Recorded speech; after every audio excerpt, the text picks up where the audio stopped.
The design of the Eiffel Tower. The plan to build a tower 300 meters high was conceived as part of preparations for the World's Fair of 1889. The wager was to study the possibility of erecting an iron tower on the Champ de Mars with a square base 125 meters across and 300 meters tall. Selected from among 107 projects, it was that of Gustave Eiffel, an entrepreneur.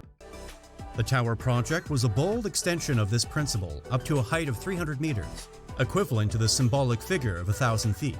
On September 18, 1884, Eiffel registered a patent for a new configuration allowing the construction of metal supports and pylons capable of exceeding a height of 300 meters. In order to make the project more acceptable to public opinion, Nouguier and Koechlin commissioned the architect Stephen Sauvestre to work on the project's appearance. The construction. The assembly of the supports began on July 1, 1887, and was completed 22 months later. All the elements were prepared in Eiffel's factory, located at La Valois-Perret on the outskirts of Paris. Each of the 18,000 pieces used to construct the tower were specifically designed and calculated, traced out to an accuracy of 1/10 of a millimeter, and then put together, forming new pieces around 5 meters each. A team of constructors who had worked on the Great Metal Viaduct projects were responsible for the 150 to 300 workers on site, assembling this gigantic erector set. Collection Tour Eiffel.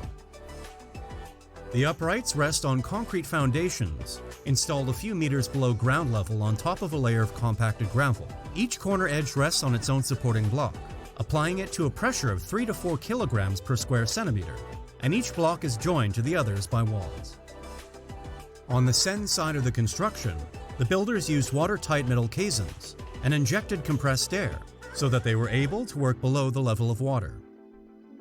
The tower was assembled using wooden scaffolding and small steam cranes mounted onto the tower itself.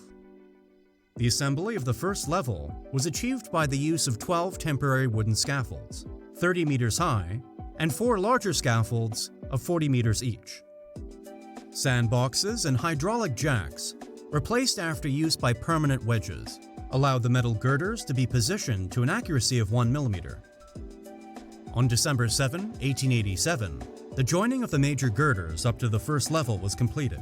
The pieces were hauled up by steam cranes, which themselves climbed up the tower as they went along, using the runners to be used for the tower's lifts.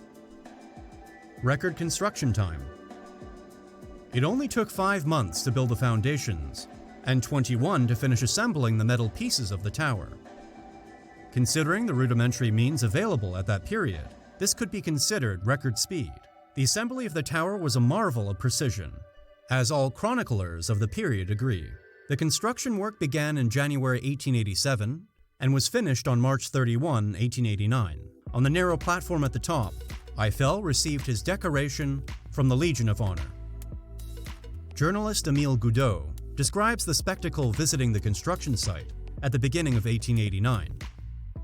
A thick cloud of tar and coal smoke seized the throat, and we were deafened by the din of metal screaming beneath the hammer. Over there, they were still working on the bolts.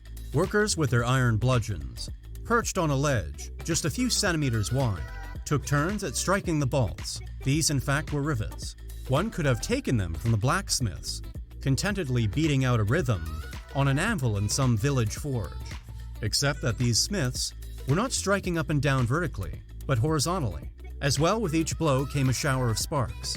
These black figures, appearing larger than life against the background of the open sky, looked as if they were reaping lightning bolts in the clouds. And with that, we've reached the end of this video, all about the shocking origin story of the Eiffel Tower. If you enjoyed this video and found it helpful, don't forget to leave a like and subscribe for content just like it.